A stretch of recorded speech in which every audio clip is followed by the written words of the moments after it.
Hi guys, magandang buhay! Kamusta po?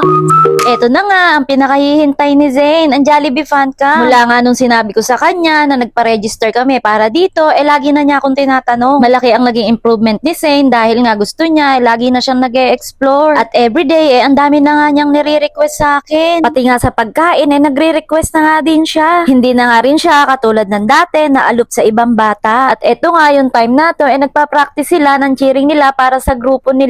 Dahil nga, hinati sila sa 3 grupo. At si Zane nga 7 years old na, kaya ang mga kasama niya 6 to 7 years old. Tignan nyo naman, at nakapamewang pa nga, pero game na game talaga siya. Buti na lang talaga, may mga ganitong ganap na, dahil nga gusto ko talaga, nakikisalamuha si Zane sa ibang bata. Isa nga ito sa mga activity na gagawin nila, ang paggawa nga ng burger. Kaya nga lang, si Zane kahit naka-gloves, tinitignan niya palagi yung kamay niya, dahil nga daw narurumihan. Ayaw na ayaw niya kasi na marumi yung kamay niya. Tinuruan nga din sila kung paano nga ba magbalot ng hamburger. Kapag nga nakatapos sila ng isang activity, didikitan ng sticker yung kanilang passport. Pagkatapos nga nila gumawa ng hamburger, ito naman ang gagawin nila, ang Jolly Spaghetti, ang paborito talaga ni Zane. Tinuturo nga sa kanila kung ano-ano ba yung ingredients ng Jolly Spaghetti. After nga maituro sa kanila kung ano ba yung mga ingredients ng spaghetti, imimix na nga nila yung sauce at yung cheese. At ayan nga, ako'y inip na inip dahil si Zane napakahinhin kumilos. Pero in fairness, natuwa siya sa gawa niya, at after nga nila gawin yung spaghetti, pwede na nila kainin pati yung hamburger. Next activity nga nila, dito sila sa entrance para mag-welcome at mag-thank you sa mga customer.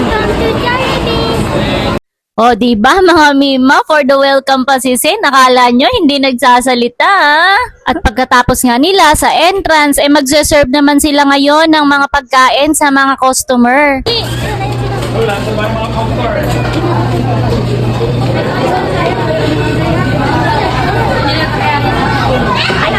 Give it! Give mo! Oh, say thank you, give mo, give! Give mo, anak! Naupo!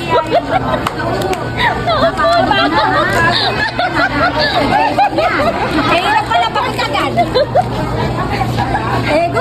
At diyan nga, tuwan-tuwa kami ng tita Jinel niya dahil imbis na mag-serve, naupo na din siya. After mag-serve, kukunin nila yung number para ibalik dun sa counter.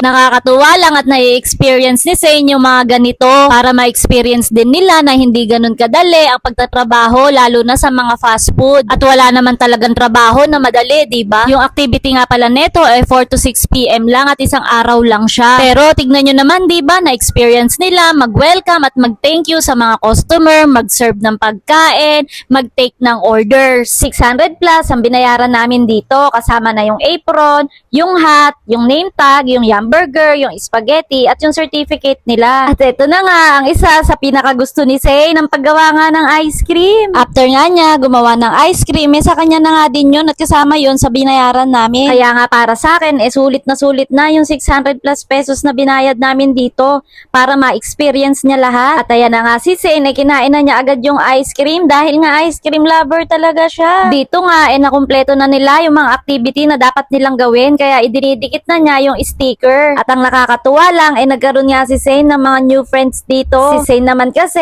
napaka-friendly, kahit sino papansinin niya. At eto na nga, ang pinaka-finale, ang paglabas ni Jollibee at ang pagbibigay sa kanila ng Certificate of Achievement. Nakakatuwa yung mga ganitong experience para sa mga anak natin. Yun lang guys, bye!